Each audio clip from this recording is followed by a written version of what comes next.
kuwa aaminsan kuwa duurka jiraayey duurka kuma noolaan karaan waa ku noolaanaynaa waana joogaynaa magaalooyinkana innagaa iskale waa imaan doonnaa waana furan doonnaa ilaahay nasrigiina waa qariib in sha allahu tacaala waxaan rabaa inaan idhaahda shacbiga reer koonfur galbeed soomaaliya aan u sheego meel walbo ay dunida ka joogaan kuwa beenta iyo barbogandada saxaafadda la fadhiya ee sheegaya dowladda koonfur galbeed inay wada hadal kula jirto sida ay ayaguba sheegeen garab kaloon annagu ogeyn inaanay waxba ka jirin dowladda koonfur galbeed soomaaliya waxay u taagan tahay har iyo habeenba difaaca dadkeeda dalkeeda iyo deegaanadeeda soo celinta amniga koonfur galbeed gaar ahaanna magaalada baydhabo horumarinta arrimihii horey u socday waxaan mar kale caddaynaynaa in dowladda koonfur galbeed soomaaliya aanay cidna heshiis kula gelin inay wada hadlaan wada hadalka lagu sheegay dib u heshiisiin inuu yahay mar labaad iyo mar saddexaad shacbigeenna waxaynu leenahay ha ku kadsoomina kuwa beenta sheegaya barbagandada ku fidinaya baraha bulshada ku kalsoonada dowladdiinna ku kalsoonaada ciidankiinna ilaahay idinkiina waana guulaysan doontaan waxaan ammaan iyo bogaadin uga jeedinaynaa ciidamada koonfur galbeed daraawiishta sida ay u ilaaliyeen sharafka shacbigooda amnigooda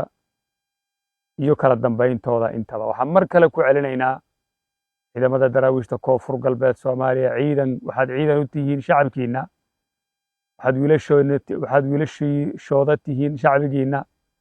waxaad ka soo dhexbaxdeen deegaanadiinna waxaad amnigooda ilaalinayseen shacbigiinna inaad foojignaataan oo aad shacbigaas haba yaraatee wax dhibaato aan loo geysanin cid aanan qori idin haysanin oon cadow idinku ahayn oo aan dhibaato idin geysanaynin inaanay dhibaato u geysanin shacbigana aad weji furfuran kula dhaqantaan haddii alla idmo walaalaha reer koonfur galbeed meel walbo ay joogaan waxaynu leenahay sidaan horeba u sheegnay dalkeenna iyo deegaanadeenna waxaa ku soo duulay kuwa aan oggolayn dowladnimadeenna kuwa aan oggoleen inaan innagu isxakunno kuwa aan oggoleen inaan horumarro kuwa markay dowladnimadeennu hana qaadaba 5 sano iyo 10 sano goor ay gaartaba u arkaya dadkan inaanay mudnayn inay dowladnimo samaystaan ha yeeshee waxaan ogsoonnahay dhib kastoo loo geysanaya reer koonfur galbeed waxaa qayb ka ah kuwa reer koonfur galbeed ah oo muraayadda ay wax ku arkayaan ay tahay mid fogaan arag aanay ahayn oo meel dhow ay wax ka arkayso waxaan duurkan ugu jirroon u dagaalamayno waxa weeye inaan soo ceshanno sharafkeennii inaan soo ceshanno maamulkeennii inaan nahay ummad jirto ee ka mid ah ummadda soomaaliyeed ee waddankan federaalka ah ku nool walaalayaal kuwa beenta idiin sheegaayo oo idinle reer hebel baa wax loo diidan yahay oo idinle reer hebel baa duulaan lagu yahay cid duulaan lagu yahay reer hebela ma jirto mabaadi'da reer koonfur galbeedna kuma dhisna inay qabaa'iladu qoryaha isu qaataan ha dhegaysanina beentooda waxa is haystaa waa aan ismaamullo dalkeenna xaq baynu u leenahay inaan innagu isxukunno innagu aan ismaamullo iyo isma xukumi kartaan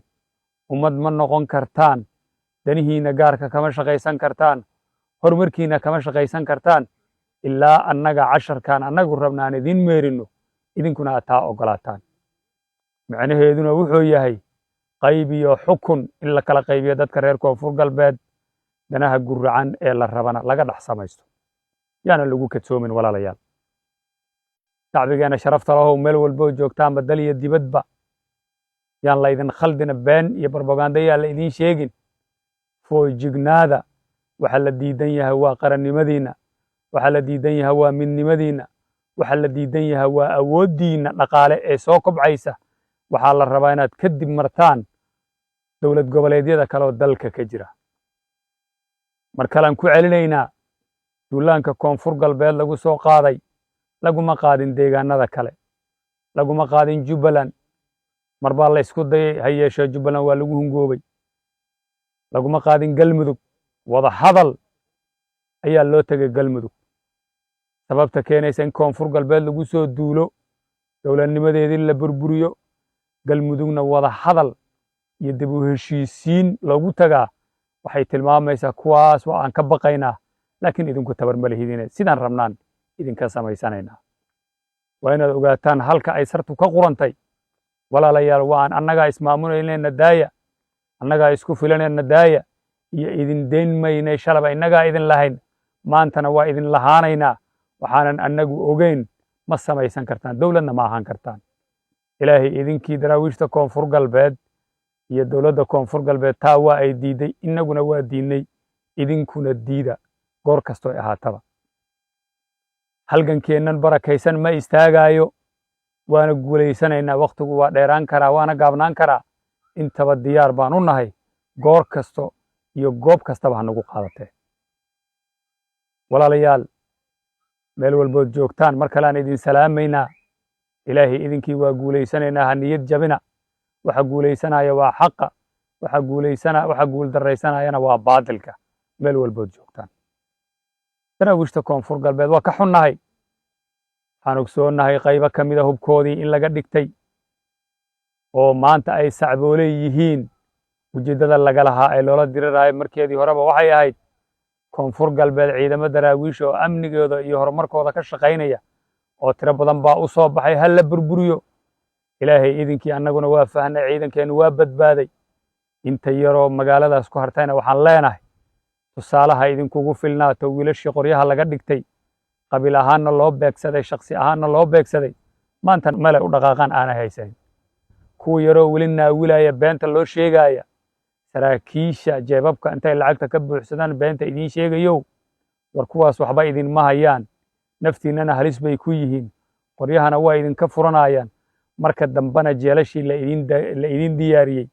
ee baydhaba idin qaadi weysa xamar baa la idin geynayaaye inta ay goori goor tahay duurkan idinkaa iskale magaalooyinkana idinkaa leh ku soo biira ciidamada koonfur galbeed Soomaaliya kama zuulayna aragtideenna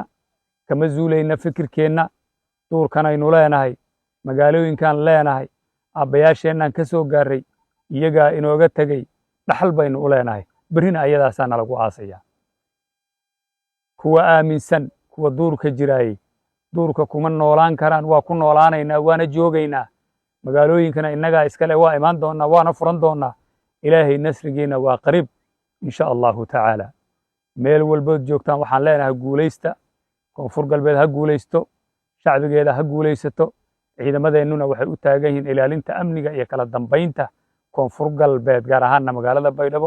baydhabana gacanta ciidanka koonfur galbeed